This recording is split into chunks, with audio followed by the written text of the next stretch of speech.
Hello everyone, welcome back to our channel Marathi digital world. मित्रांनो, MST CETचा result लवकरच लागेल आणि कॅप 2025-26 ची वेबसाईट सुद्धा या ठिकाणी लाईव्ह करण्यात आलेली आहे.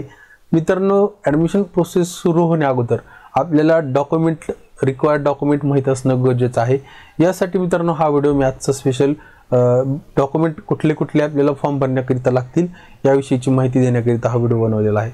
मित्रांनो, व्हिडिओला न स्किप करता संपूर्ण बघा, जेणेकरून तुम्हाला डॉक्युमेंट लिस्ट व्यवस्थित समजेल.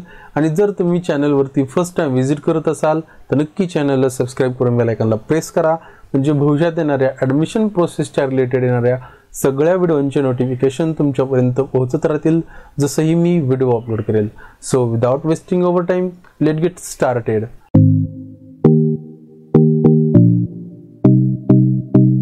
मित्रांनो, तुम्हाला तर माहितीच आहे PCB आणि PCM ग्रुपचा रिझल्ट ह्या आठवड्यामध्ये लागणार आहे आणि रिझल्ट लागल्यानंतर या ठिकाणी लगेच कॅप प्रोसेस सुद्धा सुरू होईल. मित्रांनो, कॅप प्रोसेस सुरू होण्या अगोदर आपल्याला विविध कोर्सेससाठी फॉर्म भरण्याकरिता रिक्वायर्ड डॉक्युमेंट कुठले असतात हे माहीत असणं आवश्यक असतं. यासाठी मित्रांनो हा व्हिडिओ आपण आजचा बनवत आहोत. मित्रांनो, तुम्हाला फॉर्म फिलअप करते वेळेस कुठल्याही पद्धतीची अडचण येऊ नये, तुमचे डॉक्युमेंट सर्व रेडी असावेत, यासाठी हा व्हिडिओ अत्यंत महत्त्वाचा आहे. मित्रांनो, व्हिडिओ थोडंसुद्धा स्किप करू नका. मित्रांनो, पॉलिटेक्निकची रजिस्ट्रेशन प्रोसेस ऑलरेडी सुरू झालेली आहे आणि ज्या विद्यार्थ्यांना पॉलिटेक्निकचं रजिस्ट्रेशन करायचं असेल त्याची लास्ट तारीख जी आहे ती 16/6/2025 आहे. मित्रांनो, फॉर्म कशा पद्धतीने भरायचा याचा संपूर्ण डिटेल्स A to Z माहिती आपण आपल्या चॅनलवरती त्याची अपलोड केलेली आहे.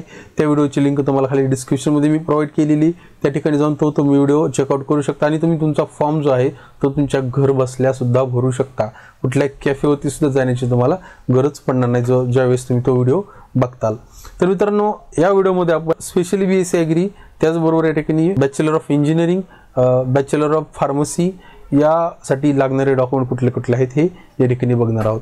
मित्रांनो, यामध्ये आपण स्पेशली BSc ॲग्रीचं का म्हटलं तर BSc ॲग्रीमध्ये तुम्हाला एक्स्ट्रा वेटेजेस मिळण्यासाठी भरपूर एक्स्ट्रा डॉक्युमेंट आहेत शाळेच्या व्यतिरिक्त. म्हणजे जे तुमचे स्कूल सर्टिफिकेट आहेत त्याच्या व्यतिरिक्त सुद्धा तुम्ही आणखीन काही डॉक्युमेंट्स जे आहेत ते ॲड करून तुमचे जे एक्स्ट्रा वेटेजेस म्हणजे एक्स्ट्रा पॉईंट्स जे आहेत ते तुम्ही गेन करू शकता, जेणेकरून तुम्हाला तुमचा चांगल्या कॉलेजला नंबर लागण्यासाठी या गोष्टीचा फायदा नक्की होणार आहे. तर मित्रांनो, स्पेशली हा व्हिडिओ यासाठीच आहे की आपण BSc ॲग्रीचे जे डॉक्युमेंट्स आहेत ते या ठिकाणी बघूयात. त्याचबरोबर बॅचलर ऑफ इंजिनिअरिंग म्हणजे डिग्री इंजिनिअरिंग असेल आणि B फार्मसी असेल किंवा दुसऱ्या कुठलाही कोर्स असेल, यासाठी सुद्धा डॉक्युमेंट जे कॉमन आहेत मी तुम्हाला ऑलरेडी ह्याच्यामध्येच सांगणार आहे आणि जे स्पेशली BSc ॲग्रीसाठी असतील हे सुद्धा या व्हिडिओमध्ये आपण कव्हर करणार आहोत. तर आपण जास्त वेळ न वाया घालवता या ठिकाणी डॉक्युमेंट कुठले लागणार आहेत हे या ठिकाणी चेक करूया. तर या ठिकाणी बघा मित्रांनो, list of document to be check at college level. तर हे डॉक्युमेंट जे आहेत हे तुम्हाला कॉलेज लेवलला चेक होणार आहेत आणि त्याचबरोबर तुम्हाला हे डॉक्युमेंट जे आहेत तर तुम्ही ॲक्च्युअल फॉर्म ज्यावेळेस फिलअप करताल त्यावेळेस तुम्हाला हे सर्व डॉक्युमेंट जे आहेत ते अपलोड करावे लागणार आहेत. तर एक करून आपण या ठिकाणी डॉक्युमेंट्स चेक करूयात. तर 1 नंबरचं डॉक्युमेंट आहे मित्रांनो डोमिसाईल सर्टिफिकेट, जे आपण ज्याला मराठीमध्ये आदिवासी प्रमाणपत्र म्हणतो. तर याला ऑरमध्ये सुद्धा दिलेले मित्रांनो, तुम्ही स्कूल लिव्हिंग सर्टिफिकेट देऊ शकता किंवा बर्थ सर्टिफिकेट जे की कंप्लीट अथॉरिटीनं इश्यू केलेलं असलं पाहिजे. तर हे 1 नंबरचं डॉक्युमेंट आहे, ज्यामध्ये तुम्ही डोमिसाईलच कन्सिडर करा. जे अदर स्टेटचे कॅन्डिडेट असतील यांच्यासाठी जर त्यांचं डोमिसाईल सर्टिफिकेट निघत असेल तर डोमिसाईल द्यायचं आहे त्यांनी, किंवा रेसिडेन्शियल सर्टिफिकेट असेल त्यांच्याकडे तर रेसिडेन्शियल सर्टिफिकेट द्यायचे, किंवा बर्थ सर्टिफिकेट असेल तर त्यांनी बर्थ सर्टिफिकेट या ठिकाणी अपलोड करायचं आहे.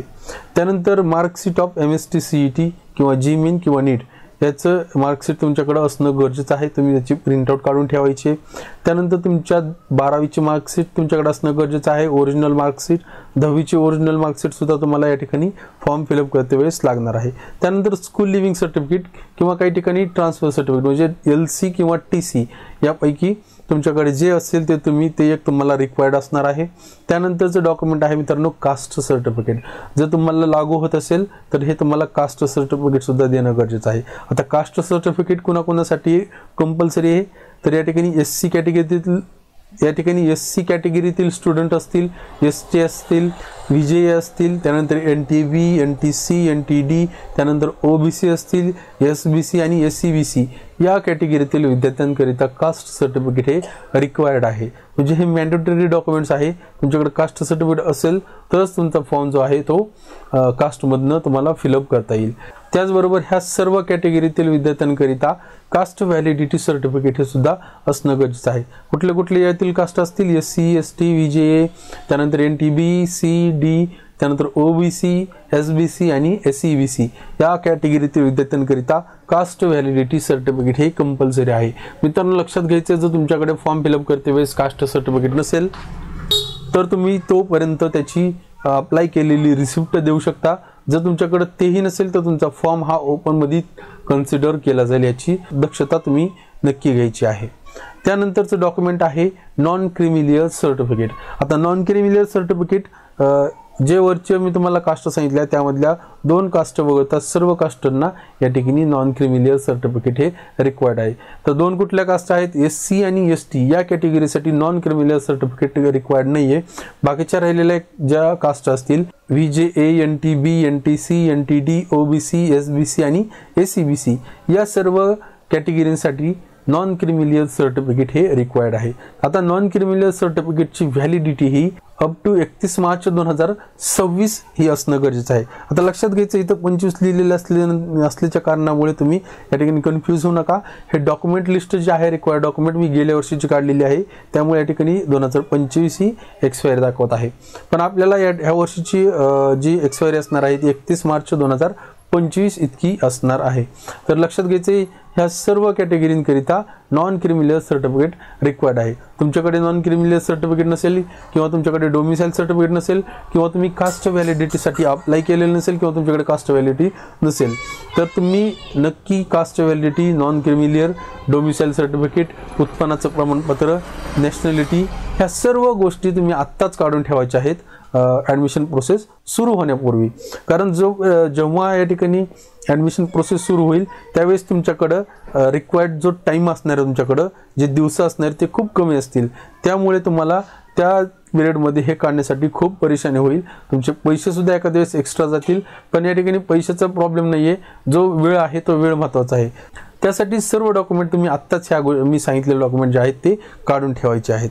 त्यानंतरचं डॉक्युमेंट आहे मित्रांनो, ओपन कॅटेगरीतील विद्यार्थ्यांकरिता SCBC सर्टिफिकेट निघत नसेल किंवा त्यांचं OBC सर्टिफिकेट निघत नसेल तर त्यांना इकॉनॉमिकली वर्कर सेक्शन म्हणजे EWS जे आहे ते सुद्धा तुम्ही काढून घेऊ शकता। हे सुद्धा तुम्हाला करंट इयरमधलं म्हणजेच 2025-26 मध्ये व्हॅलिड असलेलं EWS प्रमाणपत्र जे आहे ते तुम्ही काढून घ्यायचं आहे।